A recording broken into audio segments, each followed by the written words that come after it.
Hola a todos, soy Miriam Pérez, soy jefa de trabajos prácticos de la Cátedra de Zoología General y les damos la bienvenida a la cursada 2021. Hoy vamos a empezar con el trabajo práctico 1 y les cuento que en los trabajos prácticos venideros vamos a realizar esta introducción corta, teórica, sobre la temática que vamos a tratar en cada trabajo práctico y vamos a empezar entonces este trabajo práctico 1 con lo que denominamos arquitectura animal. Ustedes saben que la biodiversidad, la cantidad de organismos enorme que nos rodea, de alguna forma, para ser estudiados, para ser organizada las distintas investigaciones, para entenderlos, necesitamos agruparlos por caracteres que les sean comunes. Es por eso que se toman diferentes criterios para su clasificación, y es lo que denominamos en líneas generales arquitectura animal. Esta arquitectura animal la vamos a encontrar en la bibliografía también como arquetipo, o por su denominación en inglés body plan, o como su denominación en lengua alemana Bauplan.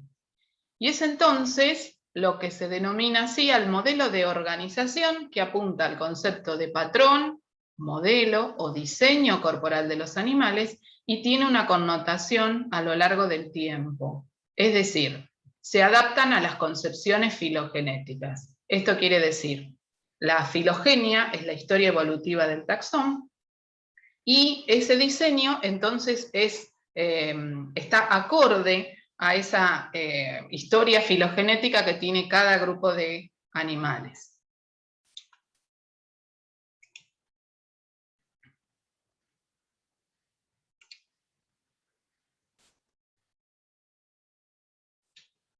Bueno, para los arquetipos que vamos a tomar, que es decir, los criterios con los cuales vamos a organizar el estudio de estos animales, van a ser de distintos tipos. Vamos a hablar del grado o nivel de organización, vamos a hablar de la simetría que aparece en el cuerpo del animal, la metamería, y la importancia del conocimiento de las hojas embrionarias y las cavidades corporales. Estos van a ser, en líneas generales, los 4 ítems que vamos a ir tratando poco a poco para organizar entonces esta diversidad.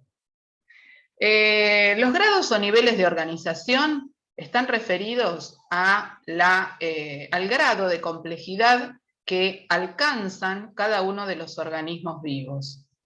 Vemos a izquierda, arriba, el nivel unicelular. Esto significa que los organismos alcanzan como grado máximo de complejidad una sola célula, o sea que todas las funciones vitales se cumplen en el interior de una célula. Allí se reproducen, se alimentan, gestan, excretan. Todas las funciones vitales las realiza una única célula. Y como ejemplo tenemos los protozoos. Quizás ustedes ya conozcan a las amebas, conozcan a los paramecios. Esos organismos alcanzan un nivel unicelular. Pasamos luego a un nivel más complejo, que es lo que llamamos jerarquía 2, la jerarquía 1 sería el nivel unicelular, y ese nivel entonces es el que llamamos pluricelular dependiente o dependiente, celular dependiente. Y eso está referido cuando las células se organizan, pero no llegan a formar verdaderos tejidos. Hay una tendencia a organizarse, pero no forman tejidos. Y el ejemplo clásico que vamos a mencionar para este nivel de organización es en general los poríferos, o vulgarmente llamados esponjas, organismos que viven en medios marinos, pero también tenemos muchas especies de agua dulce. Pasamos luego a otro nivel de organización, que es el nivel tisular, que en este caso sí, es el nivel en el cual las células se organizan y forman verdaderos tejidos. Hay agregados celulares, se interconectan, y tienen funciones Por lo tanto, forman verdaderos tejidos. Bien. Y pasamos luego al nivel de órganos y sistemas de órganos, que corresponde a la combinación. Los órganos son conjuntos de tejidos que están destinados a una función determinada. Los sistemas de órganos es aquel grado de complejidad cuando ya los órganos, distintos órganos, se combinan formando sistemas, como por ejemplo el sistema digestivo. Esos órganos llevan a cabo diferentes funciones. En el caso del nivel de órganos encontramos algunos ejemplos en Platelmintos, pero también hay discrepancias respecto a si esos órganos en algunos casos llegan a funcionar como verdaderos sistemas, es decir, en Platelmintos vamos a encontrar órganos, pero a su vez también sistemas de órganos. Estos grados de complejidad se los puede nombrar con distintos niveles, o sea, desde los más sencillos serían el nivel 1 hasta los más complejos el nivel 5.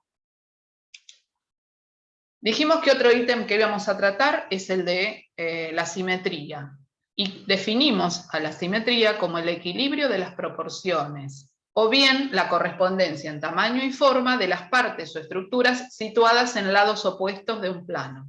Y ese plano es el que llamamos plano de simetría. Si bien en la naturaleza muchísimos, o por la mayoría de los organismos presentan algún grado de simetría, también hay ejemplos de organismos asimétricos, como son las esponjas justamente. Hay muchas esponjas que no guardan ningún grado de simetría, y se habla entonces de animales asimétricos, sin simetría. En organismos unicelulares, microscópicos, vemos lo que llamamos simetría esférica. Y esa simetría esférica es, por ejemplo, en el caso de los radiolarios, son organismos que son como pelotas en definitiva. Y vemos entonces que hay muchos planos. Y el que vemos más abajo es la simetría radial. En la simetría radial, los organismos también son cortados por varios planos, y en cada una de esas porciones aparecen estructuras anatómicas semejantes.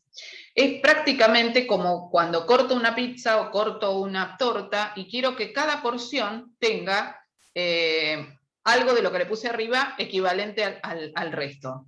Es decir, que todas tengan estructuras semejantes.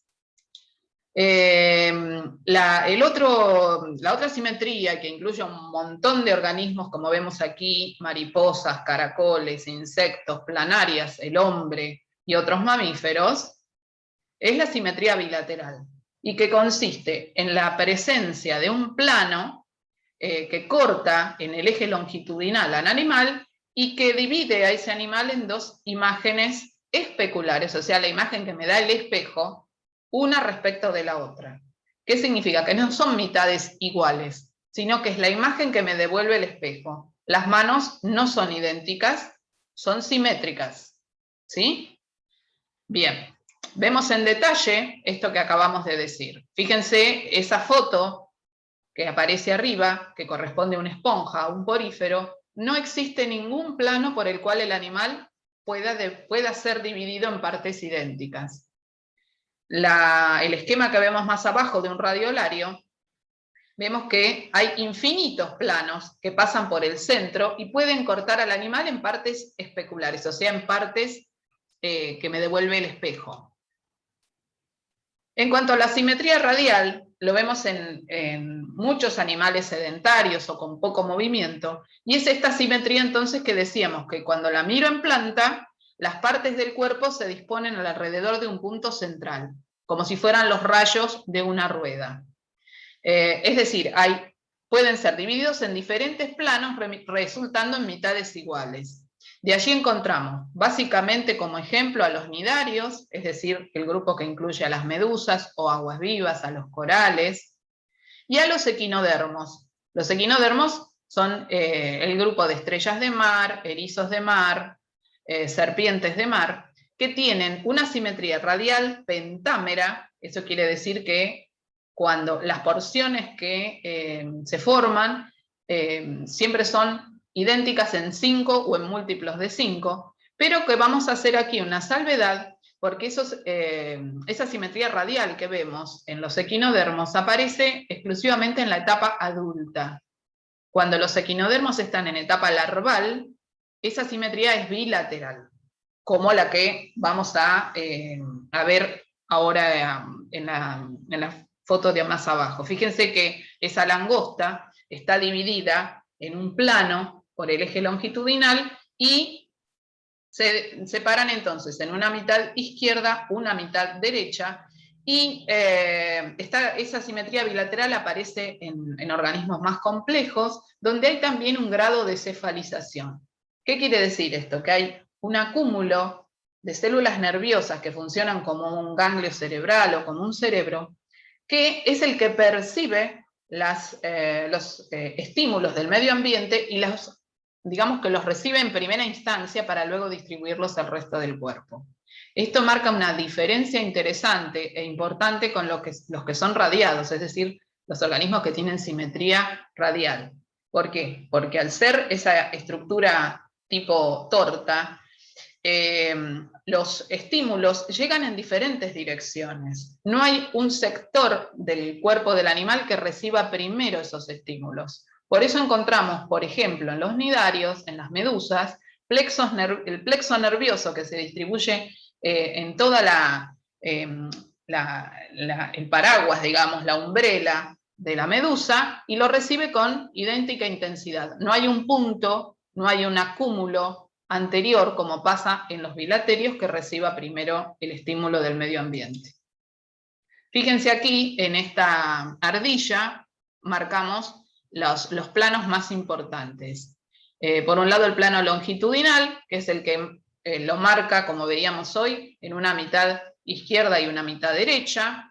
Vamos a tener un plano frontal y vamos a tener un plano transversal. Ese plano transversal nos va a dar pie para estudiar muchísimos cortes a lo largo del año. Generalmente los cortes en plano transversal son los que más se utilizan en cortes histológicos y me permiten hacer un corte que veo en planta las estructuras internas que tiene ese organismo que estamos mirando en microscopio o en lupa.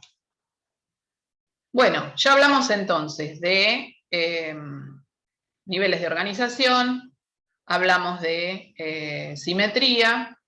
Ahora vamos a hablar de otro criterio importante que es la metamería. La metamería es la repetición seriada de unidades corporales a lo largo del eje longitudinal del organismo. Cada una de esas unidades es lo que llamamos somito, también se llama metámero o se denomina segmento. Y básicamente en la naturaleza vamos a encontrar dos tipos de metamería. Por un lado, lo que llamamos metamería homónoma, que la vemos como ejemplo clásico en las lombrices de tierra, donde vemos una repetición de segmentos en el eje longitudinal del animal, que inclusive lo vemos externamente. Fíjense que a esa lombriz se le ven perfectamente los anillos, y si hiciéramos un corte de esa lombriz vamos a ver que en cada uno de esos metámeros o segmentos encontramos las mismas estructuras. Por ejemplo, vamos a encontrar un par de ganglios nerviosos, vamos a encontrar un par de metanefridios, que es la estructura excretora característica del grupo, y así a lo largo de todo el eje longitudinal del animal. Como esos metámeros son semejantes, esa metamería la llamamos homónoma.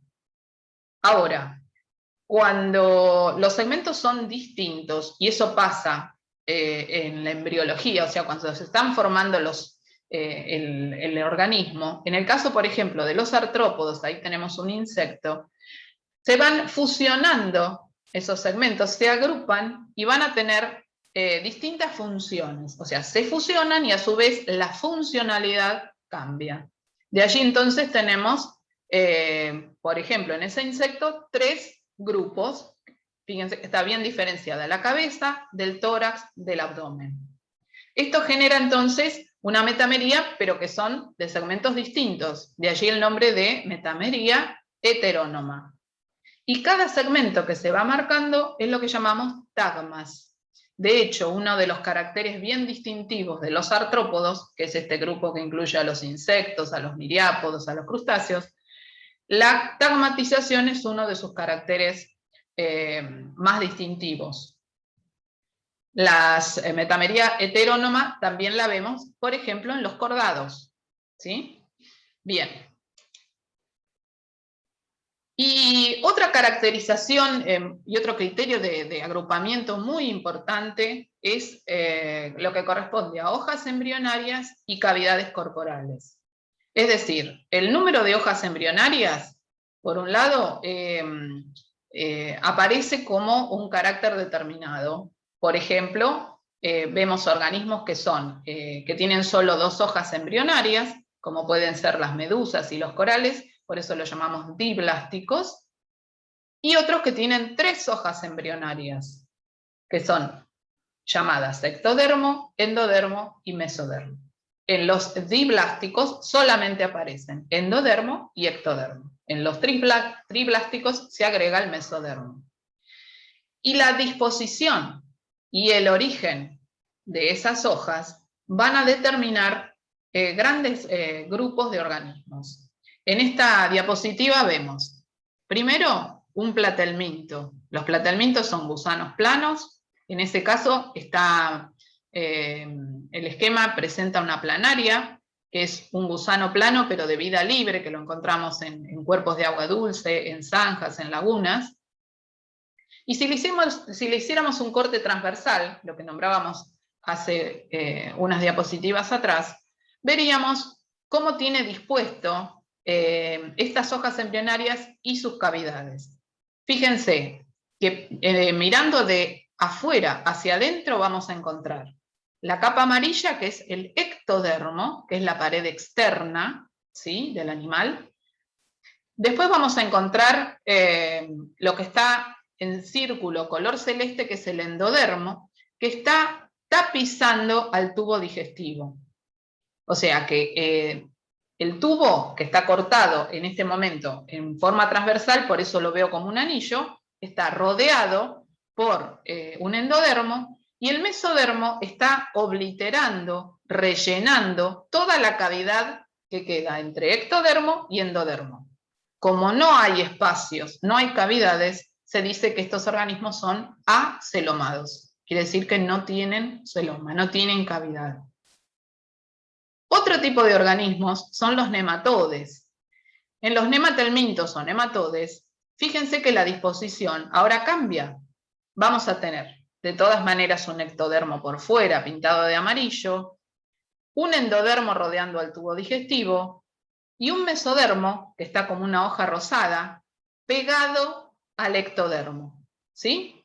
Pero ¿qué pasa? Entre el endodermo, que está rodeando al tubo digestivo, y el mesodermo, se generó una cavidad. Esa cavidad es una cavidad que se llama pseudoceloma, o cavidad primaria del cuerpo, que es una cavidad que se formó en el inicio del desarrollo embriológico. Esto lo vamos a ver con muchísimo detalle en prácticos siguientes.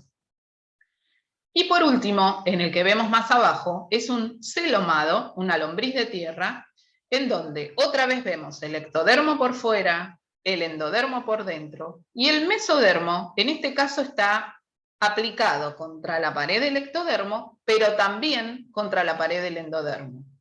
Esa cavidad que se generó entre ectodermo y endodermo es lo que llamamos, entre mesodermo aplicado contra la pared del endodermo y el mesodermo del lado del ectodermo, esa cavidad completamente rodeada por mesodermo es lo que llamamos celoma. El celoma es la cavidad secundaria del cuerpo, y la forma en que se arriba a esa cavidad secundaria puede ser de 2 formas, por esquizocelia o por enterocelia, y eso también separa a grandes grupos de animales. Este criterio, entonces, acá lo vemos con más detalle, hace que los organismos puedan ser agrupados en de diferentes formas. Fíjense, acá puse otros esquemas porque entendemos que es un tema bastante complicado de explicarlo tan rápidamente, pero fíjense, en los acelomados vemos claramente cómo no hay una cavidad. Solamente la cavidad que se evidencia es en el centro, que es la cavidad digestiva o el tubo digestivo. En los pseudocelomados, el mesodermo está aplicado solo contra el ectodermo y la cavidad pintada de amarillo entonces es el pseudoceloma. Y en el caso de los celomados, el mesodermo se aplica tanto a la pared del ectodermo como del endodermo. Por lo tanto, esa cavidad completamente cerrada, englobada por el mesodermo, es lo que llamamos celoma. Y allí entonces el grupo de los celomados. Si lo vemos en un corte transversal, también vemos esta disposición. En el primer grupo vemos los acelomados sin ningún tipo de cavidad. En el segundo grupo vemos en blanco la cavidad pseudocelomática. Y en el tercer grupo vemos las dos bolsas celómicas, una izquierda y otra a derecha, que están completamente tapizadas por mesodermo. Bueno, hasta aquí, entonces, vemos el práctico de arquitectura animal.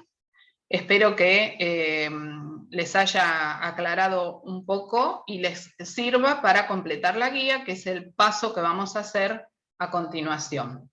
Bueno, espero que les sirva y vamos entonces a empezar a realizar el trabajo práctico. Muchas gracias.